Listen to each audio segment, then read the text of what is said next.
자, 여러분 좀 쉬셨습니까?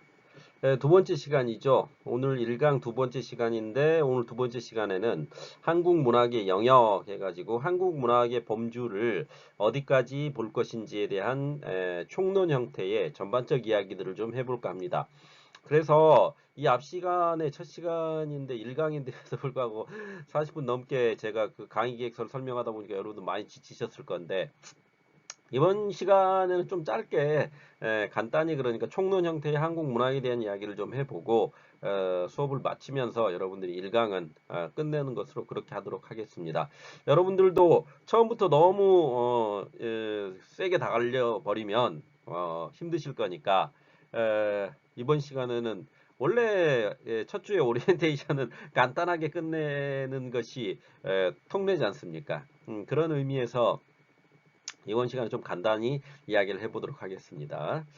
자, 그래서 우리가 이제 먼저 살펴봐야 될 게 한국 문학의 영역 부분이죠. 그래서 한국 문학의 범주를 어떻게 볼 것이냐 했을 때, 한국 문학의 의미라는 것은 결국 한국 문학이죠. 한국 문학이기 때문에 한국 민족이 한국어를 기반으로 유지 발전시켜 온 문학이라는 거죠.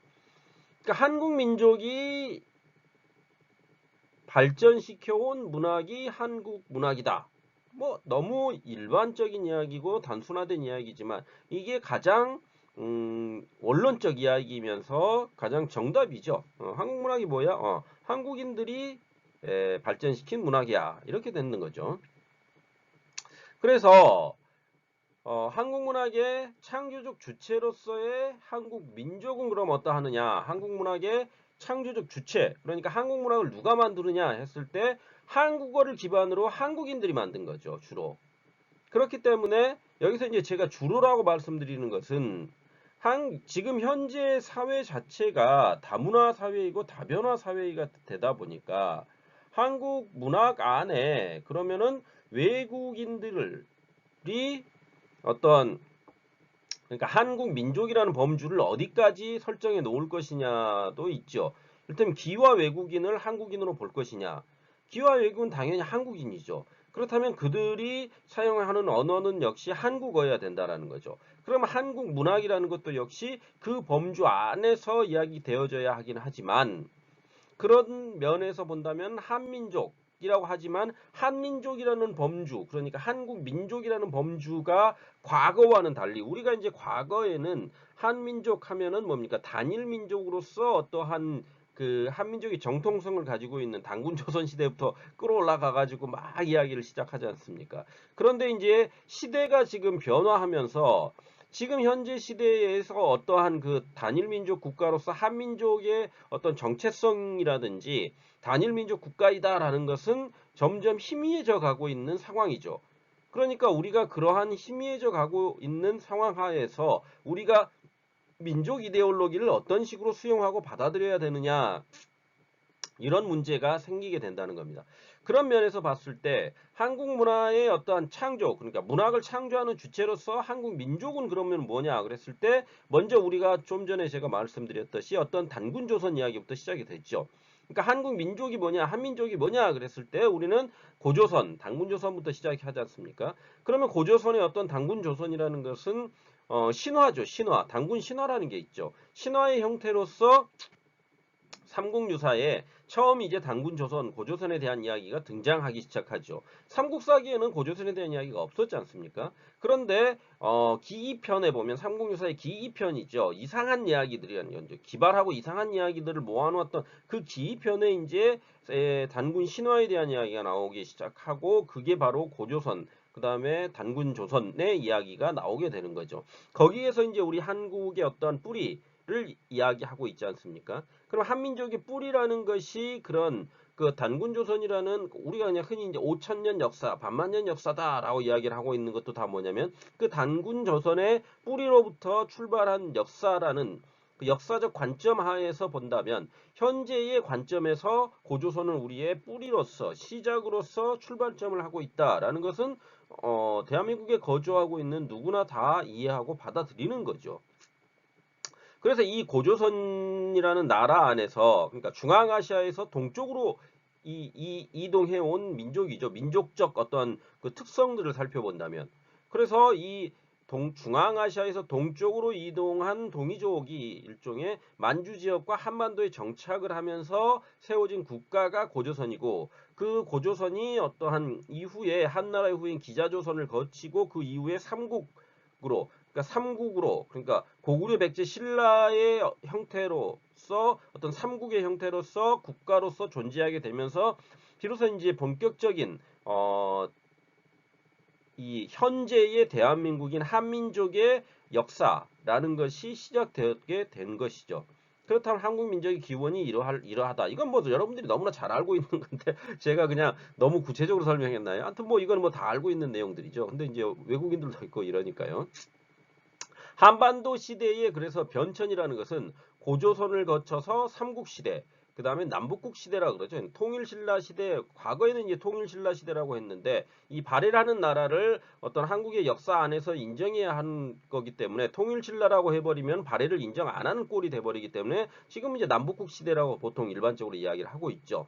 그래서 삼국을 통일했던 신라가 실질적으로 영토면에서 본다면 고구려의 일부만을 취했을 뿐 그 나머지 원래 고구려의 영토였던 부분을 발해라는 나라가 그러니까 발해의 유민 출신들이 세웠던 그러니까 아니 고구려의 유민 출신들이 세웠던 발해라는 나라가 있기 때문에 그것을 이제 우리 흔히 남북국 시대라고 하죠. 그 남북국 시대의 이후에 이제 여기에는 정확히 언급되어 있지만 후삼국 시대가 또 나오죠.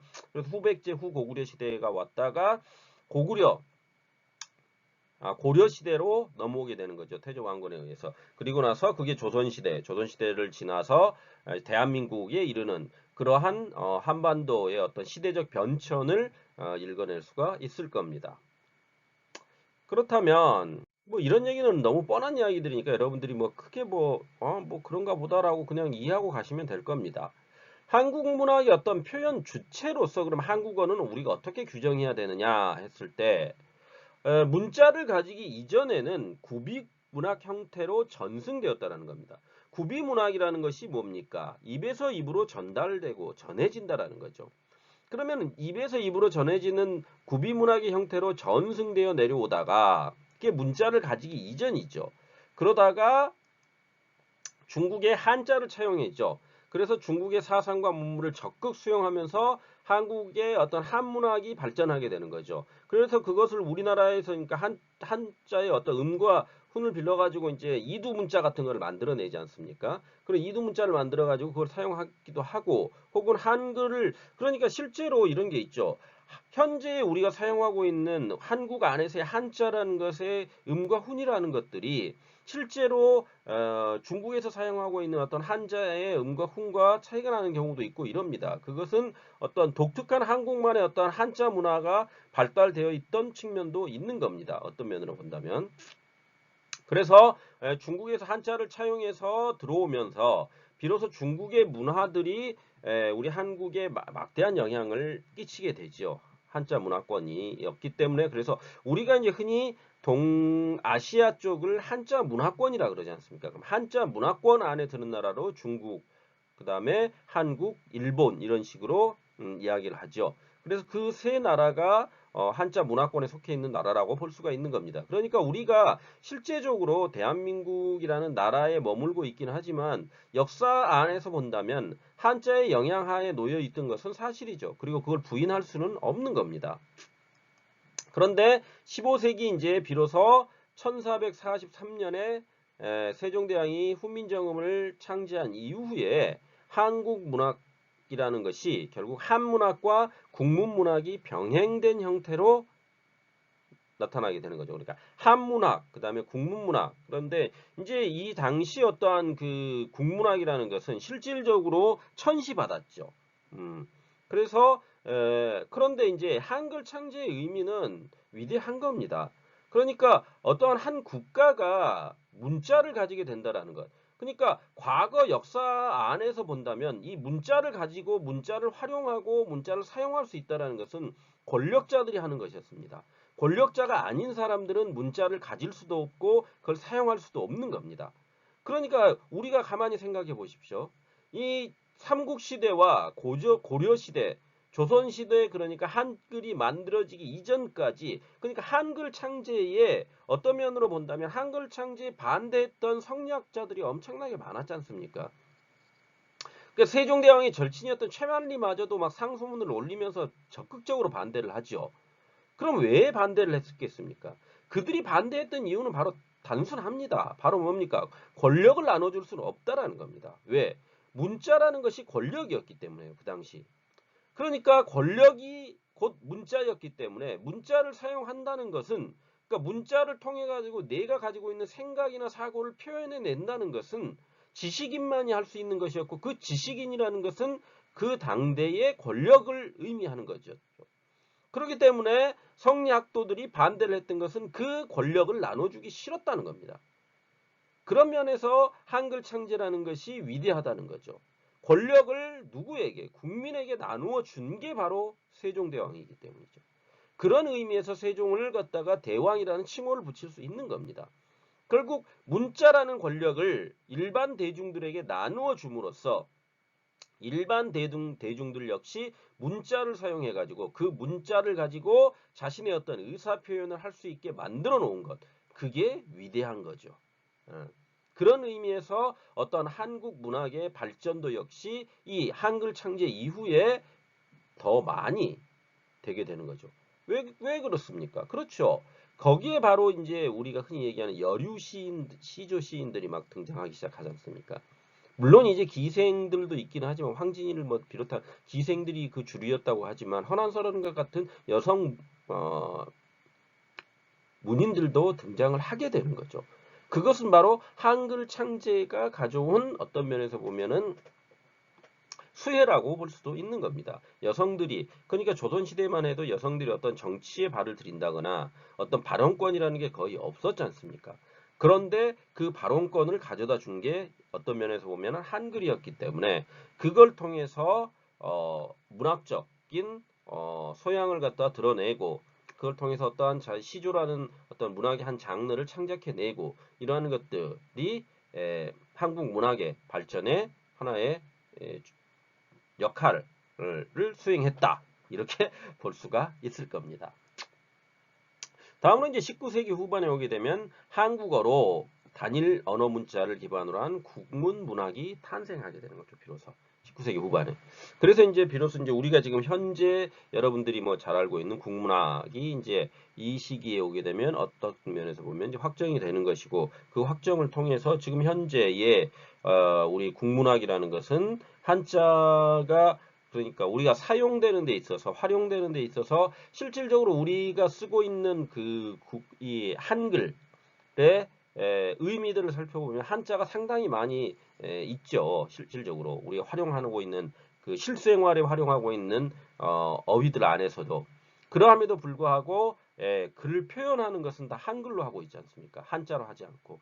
그래서 이제 비로소 한글의 어떤 국문 문학이라는 것이 19세기 후반에 비로소 이제 한국어가 표현 주체로서 등장하고 한국 문학이라는 것이 지금 현재는 이제 한글로 표현된 문학이라는 거죠. 한글로 표현되어 있고 그거에 의해서 발전되어 온 문학 형태라고 우리가 이야기를 한다는 겁니다. 그런 의미로 이해를 하고 가시면 될 것 같습니다. 그래서 이러한 한국 문학의 갈래라는 것은 결국 구비문학과 기록문학이라고 할 수가 있습니다. 그러니까 제가 말씀드렸듯이 조금 전에 그런 말씀을 드렸죠. 문자와 언어라는 것이 권력이 됐다라는 거죠. 그렇다면 구비문학과 기록문학이 서로 대응이 된다는 것은 구비문학이라는 것은 문자로 기록되기 이전의 구전, 입에서 입으로 전해지는 문학 형태이기 때문에 이야기라든지 민요 이런 것들이 있긴 하지만 이게 완벽할 수가 없죠. 완벽할 수가 없다라는 겁니다. 우리가 이제 흔히 이거죠. 고려 소교 중에 보면 여러분들 청산별곡 아시죠? 청산별곡 뭐 물론 이제 외국인들은 모르실 수도 있겠지만 거기 사러리 사러리랐다 청산의 사러리랐다 고등학교 때 배우셨을 분들이 많기 때문에 한번 얘기해 보면 청산의 사러리랐다 머루랑 다리랑 먹고 청산의 사러리랐다 이것이 고려 소교로서 존재하고 있는데 마지막 그 이연을 보면 전혀 엉뚱한 게 들어가 있거든요. 그러면 그게 왜 전혀 엉뚱한 게 앞에 그 4개 연 9년, 6년, 8년으로 구성되어 있는데 8년 중에 6년은 똑같은 이야기를 하고 있는데 갑자기 2년에 가게 되면 마지막 그 후반부 2개 연은 앞의 내용과는 전혀 별개의 내용들이 생뚱맞게 들어가 있습니다. 그게 왜 생뚱맞게 들어가느냐? 그런 것들이 바로 구비문학이죠, 일종의. 구전되어 온 구비문학의 형태로서 입에서 입으로 전달이 되다가 고려 소교라는 이름으로 조선 초에 이제 정리가 되는 거 아닙니까? 그러다 보니까 이제 그와 같은 형태가 되어버렸다는 거죠. 그러니까 처음부터 그것은 아니었는데 사람들이 입에서 입으로 전달을 하다 보니까 그 안에서 일종의 변형이 일어났다는 거죠. 그런 것들이 이제 구비문학이 가지고 있는 한계라고 할 수가 있습니다. 그러니까 문자로 기록되지 않았기 때문에 얼마든지 그 구비문학을 전달하는 주체에 의해서 변형이 일어날 수 있다는 그런 문제를 가지고 있는 거죠. 거기에 비해서 기록문학이라는 것은 문자에 의해서 기록된 것이기 때문에 그 변형이 일어날 여지가 없다는 겁니다. 그러니까 정확하게 기록이 된다는 거죠. 기록이 되는 것이고 그게 역사적 사료로서 작용을 하고 있기 때문에 사료로 받아들여지는 거 아닙니까? 그래서 그것을 받아들이고 어떠한 우리가 이를테면 국문학이라는 범주 안에 한문문학과 국문문학 두 개를 다. 그러니까 우리가 이제 흔히 한문문학 하면은 우리가 이제 고전문학이라는 말을 많이 쓰죠. 고전문학의 형태죠. 한자로 기록되어 있기는 하지만 그것이 결국은 우리 한민족이 예로부터 창조하고 만들어냈던 것이기 때문에 그것을 하나의 문학 장르 안에 포함시켜 놓고 있는 거죠. 그리고 국문문학, 그러니까 우리가 이제 국문문학이라는 게 19세기 후반에 이렇게 비로소 만들어졌다 그랬지 않습니까? 그렇기 때문에 그 이후에 어떠한 우리가 지금 여기서 배우게 될 근현대문학이라는 것은 일종의 국문문학이지 않습니까? 국문문학의 형태로서 존재하는 것. 이 둘을 합해서 이제 어떤 기록문학으로서 한국 문학의 범주를 설정해 놓을 수 있게 되는 거죠. 그게 이제 구비문학과 기록문학으로 양분되는 서로 형태로서 이런 것들이 존재한다라고 여러분들이 이해를 하고 가시면 되겠죠. 또 하나의 존재 형태는 바로 고전문학과 현대문학이겠죠. 그래서 앞에 말씀드린 한문문학과 국문문학이라고 했을 때 한문문학은 19세기 중반 이전이죠. 이전. 그래서 고대문학부터 19세기 중반 이전까지 어떤 한문에 의해서 물론 여기에 일부 한글 문학이 포함되어 있기도 하지만 대부분은 한자로 구성되어 있는 한문 문학이라고 할 수가 있죠. 이것을 우리가 이제 고전 문학이라고 하고 물론 이제 고전 문학 안에 무슨 한글로 쓰여졌던 죄송합니다. 저기 홍길동전 같은 것이라든지 아니면은 구문문 같은 것들이요. 그런 것들이 있긴 하지만 그 일부일 뿐이고 전체 어떤 주류로서는 한문문학이 존재를 했던 거죠. 그러니까 19세기 중반 이전 것이 고전문학이고 19세기 중반 이후 것이 현대문학이라고 할 수가 있는 거죠. 그러면 이 고전문학과 현대문학, 그럼 근대문학은 어디에 놓여 있느냐 했을 때 이 근대문학이라는 것은 현대문학과 제가 근현대문학이라고 말씀드리지 않습니까? 그러니까 근대라는 게 가까울 근자 아닙니까? 한자로 본다면 가까울 근자이기 때문에 지금 현재의 현대라는 것은 나타날 현 아닙니까? 그러니까 현재 나타나 있는 시대가 현대인 것이고 근대라는 것은 그 현재 나타나 있는 시대에 가까운 시대이기 때문에 그 근대라는 것의 범정이란 제가 말을 실수했나?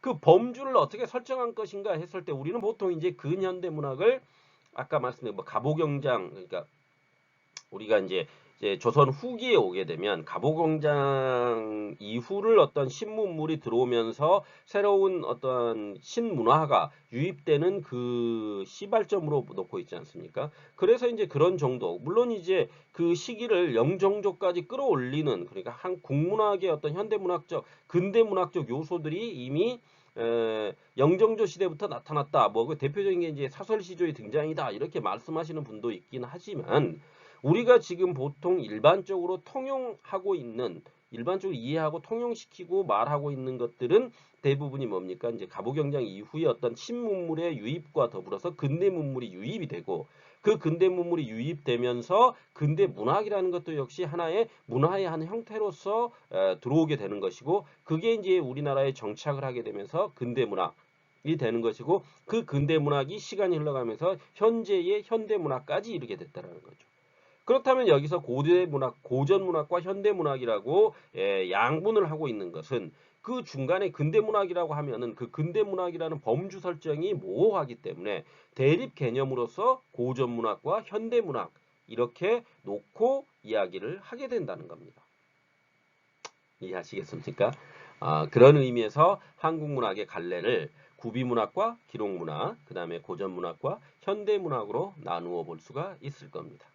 이해하시겠죠? 다음으로 우리가 이제 고전문학과 현대문학으로 한국문학의 갈래를 나누어 봤기 때문에 고전문학과 현대문학에 대한 이야기를 좀 해봐야 되겠죠?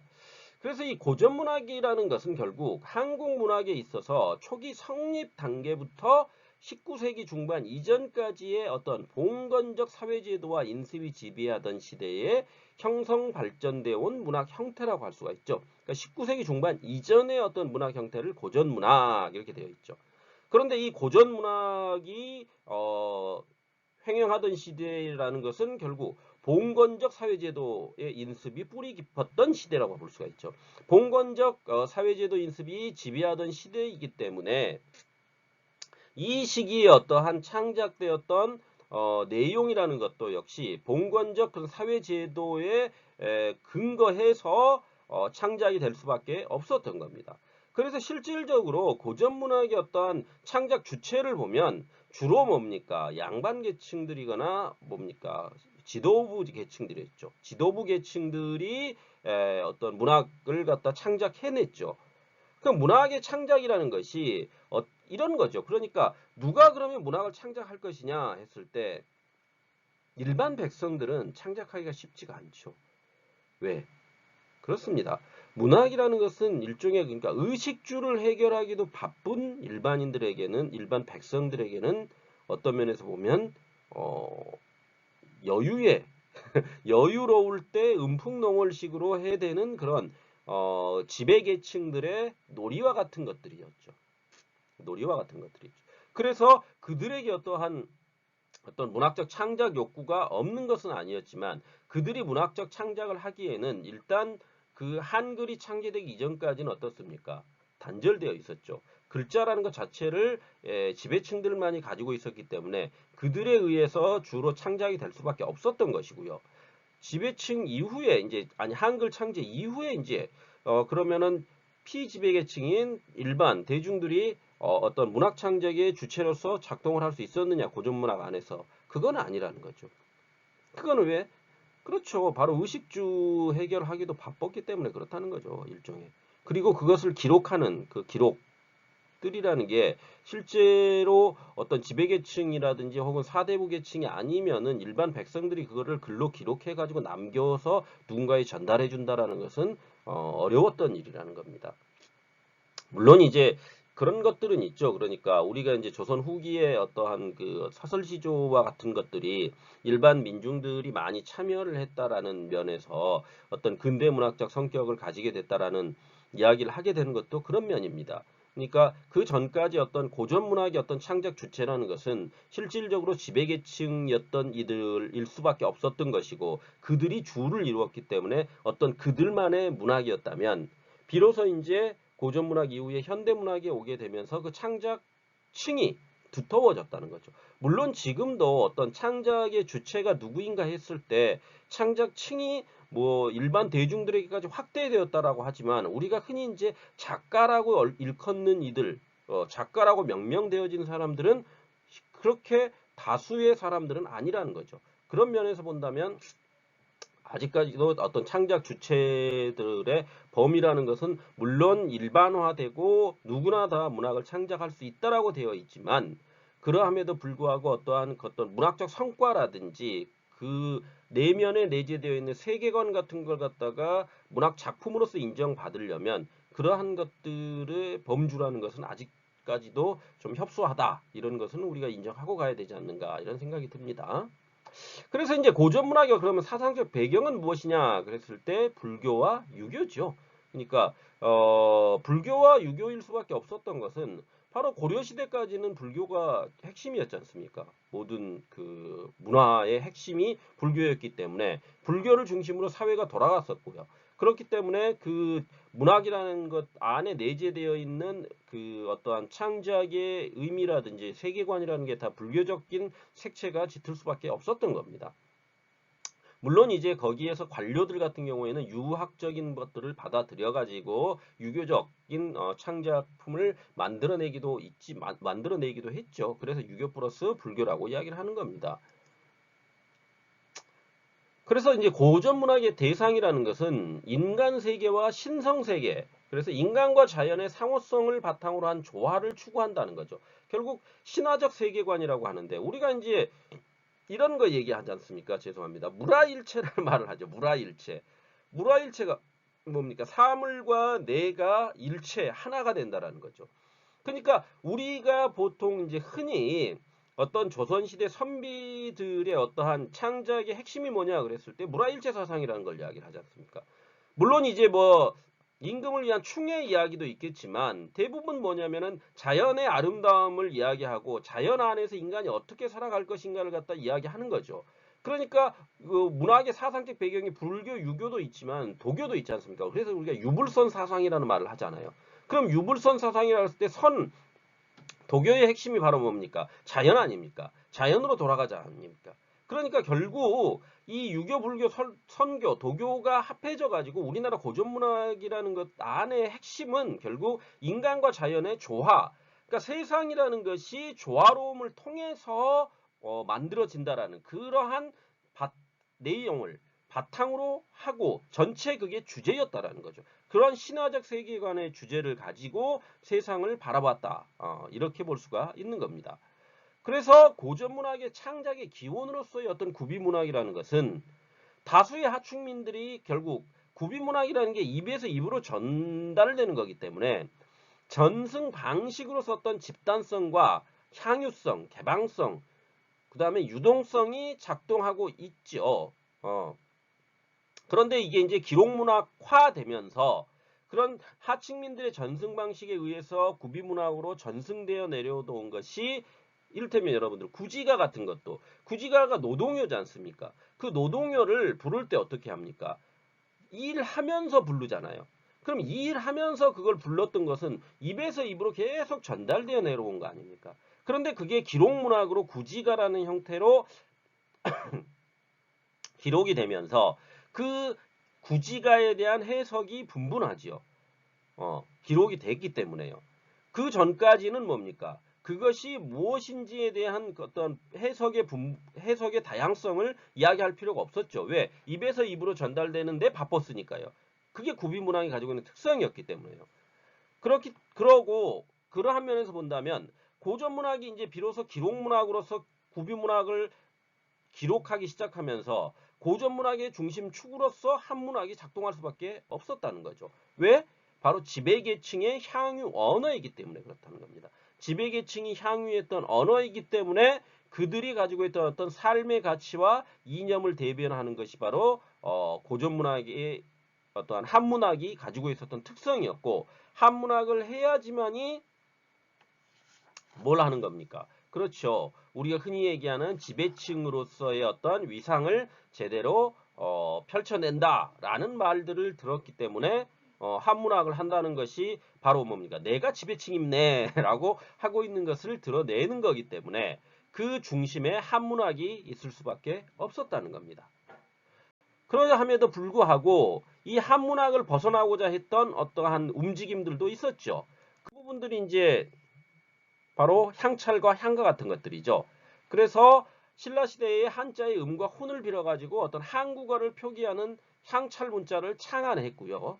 그 창찰로 표기된 향가의 출현이라는 것은 한국의 어떤 고유 시가의 본격 출현을 의미한다라고 볼 수가 있습니다.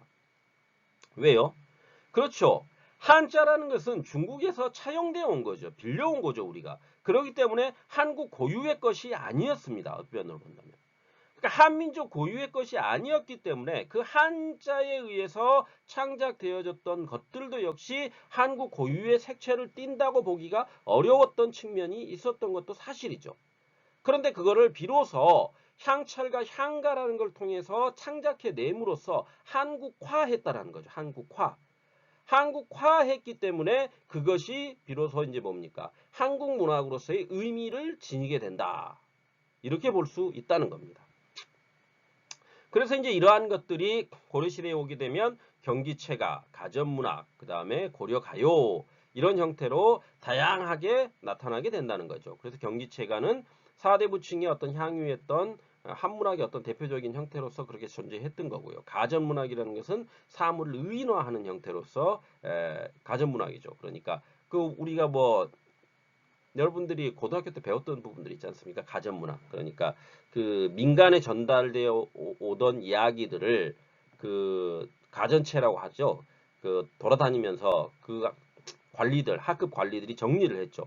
그런 것들이 이제 가전문학의 형태로서 우리 지금까지 현재까지 기록문학화되다. 구전문학, 구비문학의 형태로 되는 것을 기록문학화해서 가전문학이라는 하나의 형태로서 가전체라는 것을 만들게 되고요. 그것이 지금까지 기록문학으로 남게 돼가지고 우리 한국 문학의 어떤 한 형태로서 존재하게 된다는 거죠. 다음으로 이제 고려 가요가 있죠. 그래서 구전되거나 조선시대 기록문학으로서 형태가 고정됐다라는 건 뭐냐면 구전되었던 것을 조선 초의 어떠한 고려 소교라는 이름으로 해가지고 기록문학화함으로써 그러한 것들이 하나의 한국 문학의 한 형태로서 정착하게 되는데 일정 부분 기여하게 되었다. 이런 물론 이제 여기 고려 가요를 기록하는 데 있어서 정권의 입맛에 따라서 기록할 수밖에 없었던 측면도 있었죠. 그래서 고려라는 나라가 그러니까 어떤 조선이라는 나라가 건국되는 데 있어서 정통성을 부여하기 위해서 고려의 어떤 부패상들 부패한 측면이라든지 이런 것들을 기록해야 되기 때문에 고려 소교의 내용이라는 것은 대부분 사랑 이야기들이었던 것들이었죠. 그런 면에서 본다면 어떤 고려시대의 어떤 고려 소교의 내용 중에 충이라든지 효라든지 이런 내용이 들어가 있는 경우는 없었습니다. 왜? 그것은 바로 조선 건국의 정당성을 내세우면서 어떤 과거의 기록들을 갖다가 자기들이 기록문학으로서 유교로서 하나의 정착을 시키고 그것을 우리는 이렇게까지 해라는 걸 보여줘야 됐기 때문에 그런 측면에서 기록된 거기 때문에 필요에 의해서 선택된 고려가요라고 할 수가 있는 거죠. 그런 면에서 본다면. 그럼 여덟 번째 보면 이제 조선시대 결국 한글 창제로 한국 문학의 양식의 폭이 이제 확대됐다라는 거죠. 그래서 시조, 가사, 국문소설 등이 이제 다양한 형태로 한글이 창제되면서 나타나게 되었다. 이걸 우리가 이제 고전 문학이다. 이렇게 이야기할 수 있을 겁니다.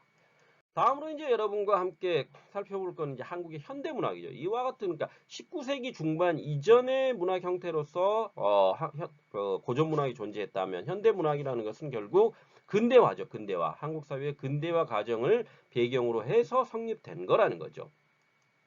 그렇기 때문에 양식이라는 것도 역시 국문의 어떤 글쓰기를 통해 확립되고 대중적으로 확산되게 되죠.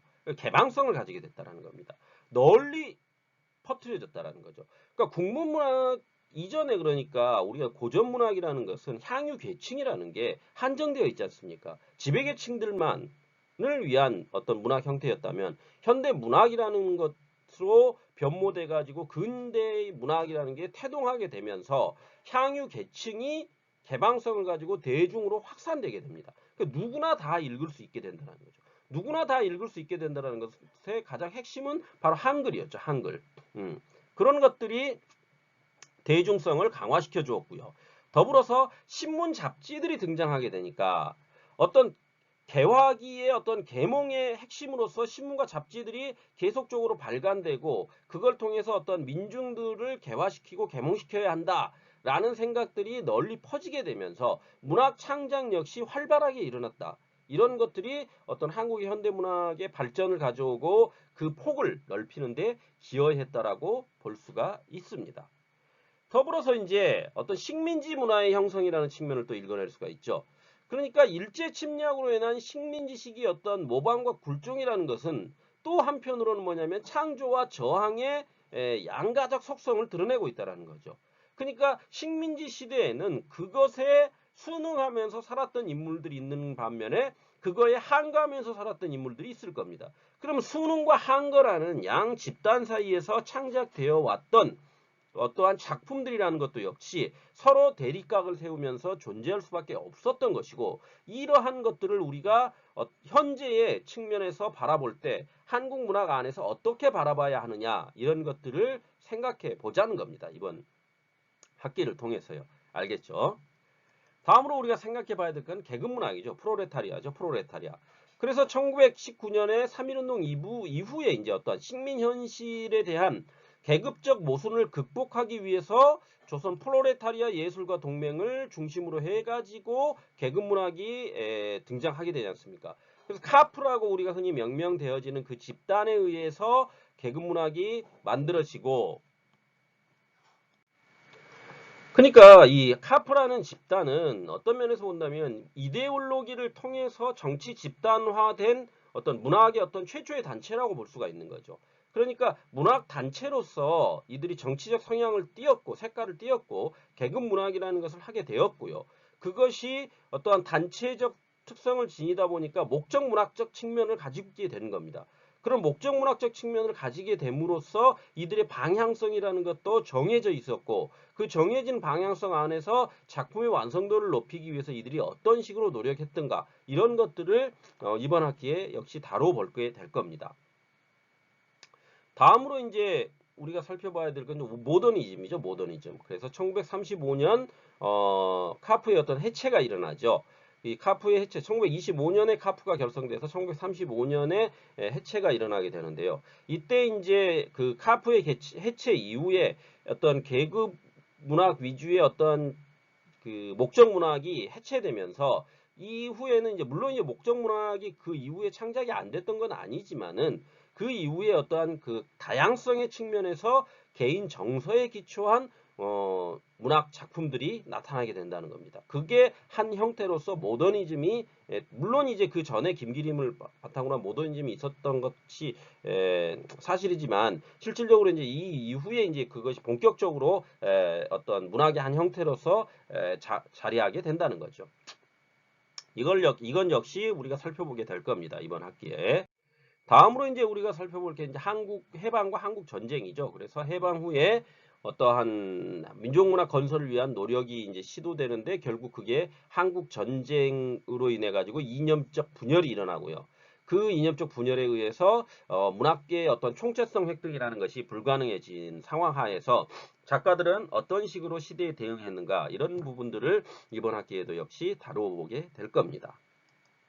마지막으로 이제 4.19를 통해서 4.19 이후에 어떤 개인적 삶과 사회적 현실을 바라보는 두 입장이, 그러니까 어떤 정치적인 측면에서 아까 말씀드렸듯이 10년 단위로 큰 일들이 벌어졌다 그랬지 않습니까? 1960년대에 어떠한 자유당 독재와 4.19, 그다음에 5.16이라는 사건들이 있었다면 70년대는 유신 독재가 있었고요. 80년대에는 광주 사태가 있었죠. 이러한 것들을 거치게 되면서 이 시대 현실과 직접적으로 맞닿아 가지고 투쟁하면서 그 현실을 고발하려고 하는 문학 형태가 하나 존재했던 거고, 그들과는 떨어져 가지고 또 다른 인간 내면에 침착하면서 그들의 어떤 인간 내면의 본원적 모습들을 찾아가려고 했던 작가군들이 있었다는 겁니다. 그런 부분들을 이번 학기에 역시 살펴보게 될 겁니다. 여러분들이 지루할까봐, 굉장히 제가 빨리 끝낸다고 했는데도 시간이 많이 지체돼 버렸네요. 아무튼, 이번, 이야기는 여기까지 하고, 어떤 총론적 의미로서 한국 문학이 무엇인지를 이야기했으니까 여러분들이 들은 거를 잘 다시 한번 복습해 보시면서 내용을 이해하시면 될 것 같습니다. 일단 1강은 이걸로 마치도록 하겠습니다. 듣느라고 수고들 하셨습니다. 감사합니다.